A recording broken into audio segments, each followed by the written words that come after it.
for us to train our mind to come out of this gracefully, and also for us to be able to follow a specific discipline where we don't slip into that depressive state is of utmost importance. Namaste. Today, let us try to understand the impact of trauma on one's health and well-being. Yes, we all know that traumatic incidents can cause a lot of adverse effects on our mental, physical and emotional well-being.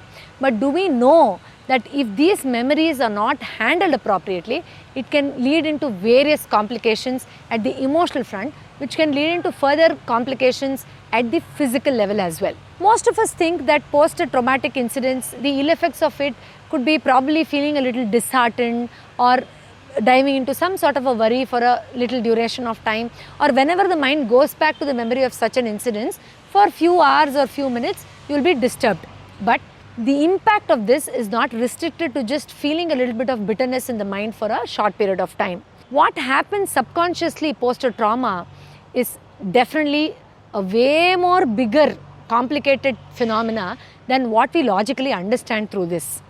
Researchers has proved through even neurobiology or other psychological investigations that traumatic incidents can definitely have an impact on how a person is reacting to a specific health or ill health condition. As in, there is an increased risk of various health issues in a person who has a traumatic memory registered in their inner mind.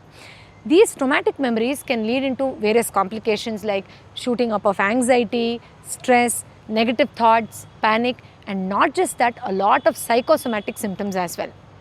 Apart from that, there could be an increased number of cases where migraine headache can be triggered through such memories, digestion issues can shoot up, even breathing concerns, allergic reactions, and the list is pretty big. So, let us today try to understand what could be certain incidences where the traumatic memory can shoot up without our knowledge, and how we can effectively handle that and release that even if certain memories are registered in us without our awareness at the present moment. Well, healing this is to understand the complications associated with the traumatic memory. I'll give you a small example. Now, if a therapy client or a patient or a subject comes to me with a traumatic past memory of I've been deceived or cheated by somebody, yes, this can also be a traumatic incident. Traumatic or trauma can be restricted to accidents or some major event, but it can also be something that overwhelms us, where we feel helpless totally or where we feel threatened. So probably somebody deceiving us, loss of a loved one, death of a person in the family, or some sort of a stress where probably you experience some financial loss or anything of that sort can also be called as a traumatic memory in the subconscious mind.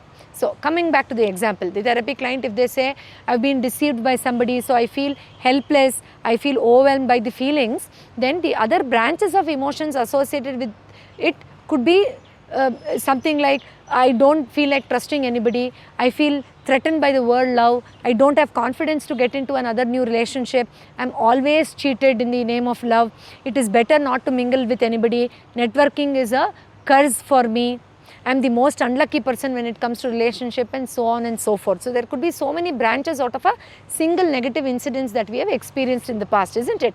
Now, what is the associated feeling with it when you look at it physically?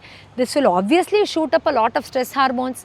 The stress and anxiety and panic can again lead into chronic physical ill health and conditions which probably cannot be handled with certain chemicals or drugs appropriately. Yes, sometimes some trauma needs immediate help chemically, but we should all agree that drugs cannot understand the innate feeling, the emotions that is registered, that is associated with the trauma. For example, if you go back to the latest incidents that I said about the therapy client coming to me and complaining about the deceiving or lack of trust that she experienced with the relationship. So you cannot expect a chemical to heal those emotional imbalances and to bring her into harmony related to further relationship that she might aspire to have in her life, isn't it? So for us to train our mind to come out of this gracefully, and also for us to be able to follow a specific discipline where we don't slip into that depressive state, is of utmost importance. So for this we will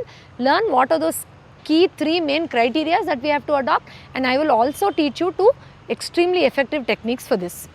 Now the first one is definitely to train your mind to express that relaxation mode which has got lost post the traumatic incidents that the subject has experienced. So deliberately getting into certain acts, definitely one of my favorites and most advised is meditative practices, where the brain gets an experience of putting itself back into its natural state of being relaxed, is of utmost importance. But not just that, if you feel too disturbed to be practicing meditation, you can do anything that can bring in a natural joy in your heart. It could be listening to music, walking in a vast garden like this, or probably getting along with some good friends, bringing in that element of joy or relaxation in you. Sometimes it could also be listening to some good vibrant music, sometimes reading a good book. So ensure that your brain gets good amount of experience of relaxation deliberately. It doesn't matter whether you are able to instantly feel that gush of relaxation or feel that excitement and enthusiasm about life, but at least telling the brain that it can go back to its natural state now, and the trauma is over is very important, because most of the times what we have observed in therapy client is post a trauma, the brain doesn't get enough information that the negative incidence is over. So it keeps ringing the alarm. The stress chemicals are being bombarded into the system and they have absolutely no clue about it, and they come to us telling, I don't know what happened post that, I am not able to do even normal activities properly. That's because you didn't give back the information that now it is settled, it is gone, I am ready to release, I am liberating myself from it. So deliberate act of relaxation or joy to be induced is very, very important. The second thing is definitely something magical. Getting into a support group is crucial. Now what is a support group? Any group or any satsang where you feel a shift of consciousness is happening. It could be a group where Vedic chanting is happening, some spiritual discourses are being held, or somewhere where people are teaching you some breathing techniques, some meditation practices is being held, or in a group you are doing some specific seva or service to the society. Trust me, by doing this, where a new information gets into the system, your neural pathways are literally changing. So you are making way for the healing to take place. You can't keep pondering about, contemplating about the past incidents and want a change to happen. It is not possible. If you keep doing the old thing will keep occurring to you. So bringing in a new information where you don't have to literally concentrate too much or feel that I have to put my 100% or 100% of focus into it. It is not possible in this worry or deep pain, therefore I am not doing it. You don't have to put so much of effort. When you are in a group, it just happens gracefully, and being in such a support group can be of great help to your health. So indulging in something positive like that can be good. Now the third one sounds very simple, but some subtle changes in your lifestyle. I am going to take a 21 days challenge of going for jogging every day, or I will take up some new yoga course. I have learnt yoga earlier, but I am just going to do it for 1 month in a stretch again in a group. Some little bit of changes, or writing a gratitude journal before you hit the bed, or probably writing a thank you note to your loved ones. Some very subtle changes. Some subtle changes can be of great help to your system. Now, having followed these 3 beautiful disciplines, there is another specific technique that you can do. In fact, I am going to teach you 2 specific techniques that you can easily accommodate in your everyday activity, where the memory of the trauma which is registered way beyond your anticipation, or sometimes our clients are in shock to understand how deep a specific memory of a trauma can get into their system, and the whole imbalance that they are experiencing pertaining to a specific disease or a concern, or even some negative incidences they are repetitively attracting, is connected to the memory of the trauma they are yet to release. So this can be of great help in such mysterious situations that occur to us. Alright, so first thing is, you just lie down, just like how we lie down in Shavasana after the yoga practice, or you can sit in a comfortable chair like this, or you can even recline and relax your system before you do this practice. Now for this, you can just mentally imagine that you are completely tightening up the muscle. Just tighten it up, like you make a tight fist and then all your toes are curled inside. You are tightening the whole body, and then deeply exhale and you are completely relaxing. Have you noticed that when we recall certain incidences, some traumatic incidences, our body also acts weird? we feel the tightening of the muscle, we feel some sort of uneasiness in the breath, we feel so restless.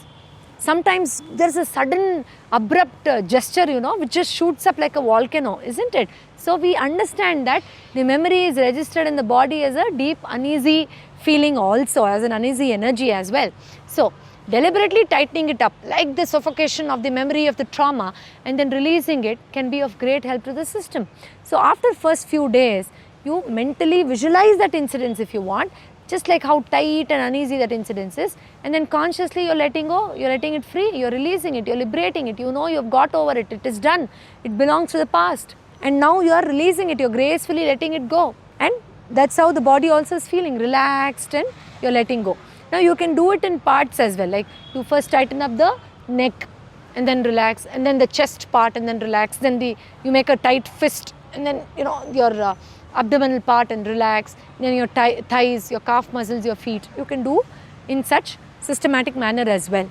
But after few days of practice, you'll notice that the trauma is not as intense as it was in your memory, and you feel more and more relaxed and you feel relieved, and you also get a confidence that you have let go of that, and therefore you can either pick up the other incidents you want to work on, or you learn other meditative beautiful practices. Now this is the first technique. The second one is extremely easy.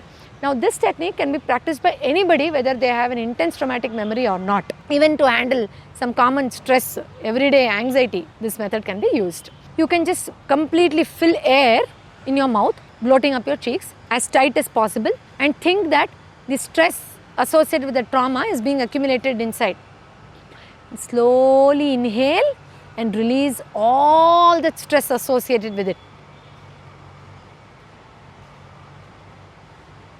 Once again, slowly inhale,